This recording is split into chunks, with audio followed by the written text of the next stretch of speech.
So now let's look at the veil of ignorance. This is an idea that I thought I would include in the course because it is a very popular idea, especially amongst liberal academics. And so we should be able to, I want you to be able to address it in a competent way. But again, it's the same pattern that we've seen. This is another sophisticated way to mask the smuggling of these Western values.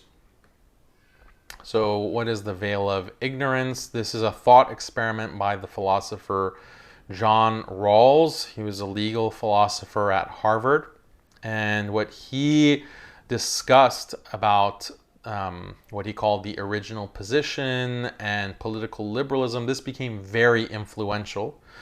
It became very influential throughout the world. And the main idea that he's proposing is this veil of ignorance.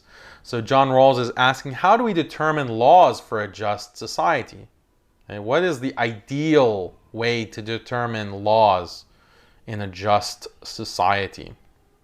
So he proposes that people have to be behind a veil of ignorance.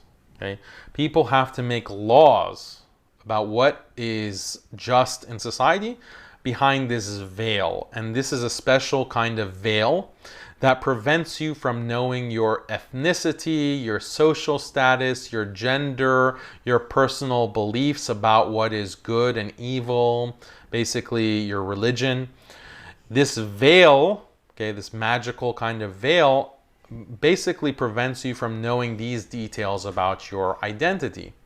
So if you are ignorant of these details of your identity, then you're going to make laws that are going to be the most fair to everyone. Okay? You're not going to make a law that will discriminate against women because you're behind the veil. You don't know if you're a man or a woman. So if you don't know that, then you're not going to make a law that discriminates against women. You're not going to make a law that discriminates against the poor, because you don't know behind the veil if you are rich or poor. You're not going to make a law about that prefers Muslims or that benefits Muslims, because you don't know if you're a Muslim or not behind the veil. This is the idea of the veil of ignorance. And again, this is because if you asked prior to modernity and secularization, how do we determine just laws for society? People would say, we refer to God. What has God said? We refer to Scripture. What does Scripture say? That's how we determine just laws that are best for humanity. But since the modernists, these secularists, have thrown out Scripture, they've thrown out religion, they don't care what God thinks, so we have to have an alternative. How do we determine the just laws for society? And this is John Rawls' answer. We have the veil of ignorance. And if you don't think about your identity, your gender, your status, your personal beliefs, then you're going to have the most just laws in society. So this is supposed to guarantee, the veil of ignorance guarantees impartiality, equal opportunity. Okay, that seems just, that seems fair, right? So how are we supposed to respond to this? Respond to it in the same way. We analyze the concept. Okay, and we can ask this question: how can you make laws aimed at human flourishing? Laws that are meant to create order and stability and happiness and collective good for society behind the veil, if you don't even know what's good for human beings. You don't even know what's good for human beings, because remember, behind the veil, your personal beliefs are not there. Your religion is not there. You don't know if you're Muslim, you don't know if you're a Christian, you don't know if you are Buddhist. So you don't know your paradigm under which you're operating, right? So if you don't have a paradigm, how can you even define what a human being is? You can't. How can you define what's good for a human being? You can't. How can you even define what's good or evil? You can't, because you're behind the veil. What John Rawls is doing in a very sneaky way is he assumes that behind the veil, people will be able to judge and determine what is good and bad and just and fair. They'll be able to think about that logically. They don't need religion for that, right? But this is exactly this secular move, and with all of these concepts, okay, good and bad, these are all normative ideas that depend on your overarching paradigm, right? This is what we keep hammering home. All of those things depend, so you can't separate it. You can't talk about justice. You can't talk about equality and fairness unless without talking about the paradigm, without talking about your underlying beliefs. It's impossible to separate them. Therefore, the veil of ignorance is a conceptual impossibility. Okay? Even as a thought experiment, it's not possible. It's incoherent in the same way that a square circle is incoherent. There are some things that are impossible physically, right? So it would be physically impossible to have a veil of ignorance. That's why it's just a thought experiment. It's an ideal. Okay, even John Rawls and philosophers acknowledge it. It's not physically possible to have a veil of ignorance, but as a concept, it's a sound concept, they claim. But we're saying no, as we can see. It's not even possible, metaphysically possible. It's not logically possible. It's like a square circle or a triangle with 4 sides. That's conceptually nonsense.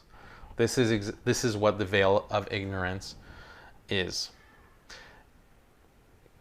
Okay, so you can think of examples with gender. So you might, behind the veil of ignorance, say that, well, we don't want to have any law that discriminates between male and female, for example. But what about discrimination on the basis of this other gender? There are an infinite number of genders, right? So how can you anticipate every single possible gender to ensure that there is not a discrimination in the law for that particular gender, right? Or what about orientation? The law, prior to the sweep of legislation across the Western world in the past 5 years, has been very discriminatory against homosexuals. Okay? And that's why there's all this reform, because we have to stamp out bigotry against LGBT, right? But Rawls didn't anticipate this. John Rawls and these other liberals didn't anticipate this idea of sexual orientation and the law respecting that and making sure not to discriminate against it. So if Rawls didn't anticipate it, what other things is he not anticipating? Or the liberal, or the person who's behind the veil of ignorance? Maybe there's some other kind of right that is not recognized now but will be in the future. What about people's right to change their species? Do the laws within these Western secular countries respect all species equally? Are the laws treating humans and dogs and cats equally? Because there are some people who actually identify as cats or dogs, and in the future there might be technology that can actually make them more dog-like and actually maybe even change their DNA so they could be legally considered dogs or cats or mice or dragons or whatever you can imagine. So are the laws today discriminating against certain species? Yes. There's all kinds of discrimination against non-humans. So the person who is behind the veil of ignorance, you see, this is a conceptual problem. Because how is the person behind the veil going to anticipate that the notion of being a human is going to dissolve and it's possible to have other non-human identities, right? You can't know what you don't know. So this is among the reasons why veil of ignorance is completely incoherent. Same thing, trans versus cisgendered. John Rawls did not know what the word cis means, right? Even though he was active in the 80s and the 90s, 70s and 80s primarily. So he's not even we're not talking about 100 years ago. John Rawls is contemporaneous. And his books are still discussed as if it's just hot off the presses today in these colleges with political science departments, legal departments. So John Rawls had no clue what the word cis means. Or maybe some of you don't know. Trans means someone who their gender identity does not match their body. So the body is a male body, but the person is female. And cis is when there's a match. So your identity is male and your body is male as well. So you're cis and you suffer from cis privileges. All of our laws discriminate against trans. All of our laws are cis-centric. This is discrimination. It is wrong, and we need to change the laws to be just and fair, no matter if you're trans or cis, because behind the veil of ignorance, you don't know if you're a trans person or you're a cis person. Right? So this is why this is completely incoherent. Allah protect us from this kind of confusion. Yeah. So this is again, we have seen so many examples of this attempt by liberals to just conjure up and magically create these principles of morality, these principles of justice and fairness. And they have all of these prescriptions, whether it's the golden rule, the harm principle, separation of church and state, equality, non-discrimination, reciprocity, the veil of ignorance, all of these kinds of ideas, and many others that are analogous. So we didn't talk about the categorical imperative, for example, from Immanuel Kant. But the categorical imperative, as even many philosophers have recognized, is essentially the golden rule.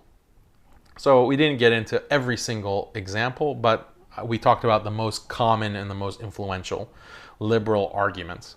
But the point is that they're all just a facade. They're all just this empty glass. And they mask the fact that there's an underlying paradigm that's really what's functional, that's really calling the shots. They have to smuggle in their ideology in order to deceive people to follow these prescriptions, in order for them to impose the Western paradigm on the entire globe. So this is the great lie. And now, inshallah, you are able to conceptually analyze and deconstruct liberalism on this level. Bi-idhnillah.